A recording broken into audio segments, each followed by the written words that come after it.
I'm joined this morning by Christopher McNally, who's a non-resident fellow and China expert at the East-West Center in Honolulu, Hawaii. Chris, good to have you on the program. So it's interesting that they touched upon so many topics, especially as Xi's trip is being seen as a debutante party for him as he takes over the reins as the next Chinese president. Yes, indeed.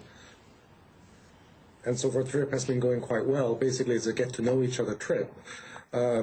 Most people in the West have very little knowledge about who Xi Jinping is, what his policy preferences might be, how he would stand vis-a-vis the United States. And to put it mildly, the relationship between the United States and China is becoming increasingly complex and more fraught with friction.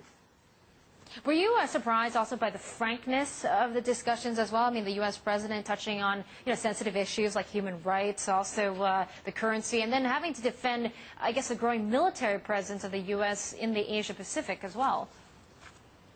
Yes, this is all part now of the bilateral relationship. Certainly the U.S. pivot to Asia, as President Obama has put it, is one major issue on the agenda, but it also ranges from trade issues to the human rights issues. And certainly the U.S. side will have to mention these. This is an election year, and Obama cannot skirt these rather sensitive issues. Everything has to be on the table.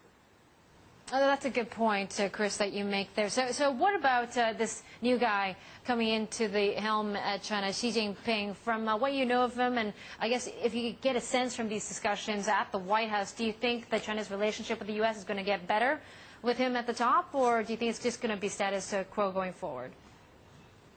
It probably will be more or less the status quo going forward. Xi Jinping has a few things going for him. He has a much more outgoing personality. He's much better at public relations than Hu Jintao. He has a more interesting and colorful character, basically. He's also slightly more familiar with the United States because he did spend some time there in the 1980s. As it's become clear this time, he's going to Iowa. But overall, the basic problem is that China is rising. China has moved from what is a regional economic power to becoming a global economic power. And as a result of that, you're going to be getting a lot more friction between the United States and China as time goes on.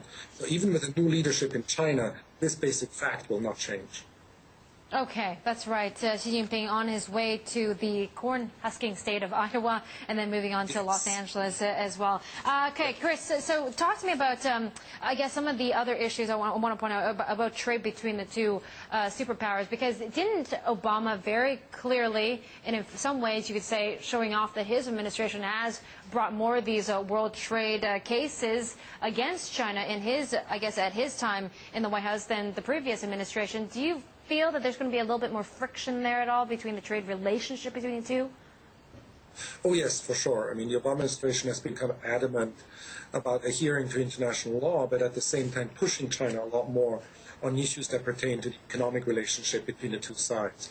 Currency is one issue, but trade is becoming increasingly more important, trying to open up Chinese markets to U.S. firms. And what we're seeing is that actually U.S. exports to China are booming. They're really going up, but at the same time, the trade deficit is very large. It's at a record in 2011, almost $300 billion US. And so while this is kind of a relationship that perhaps is moving in a positive direction, there's a lot to be done. Okay, Chris, thank you so much for your analysis today. That's Chris McNally, who's a fellow at the East-West Center and has written numerous pieces on the U.S.-China trade relationship.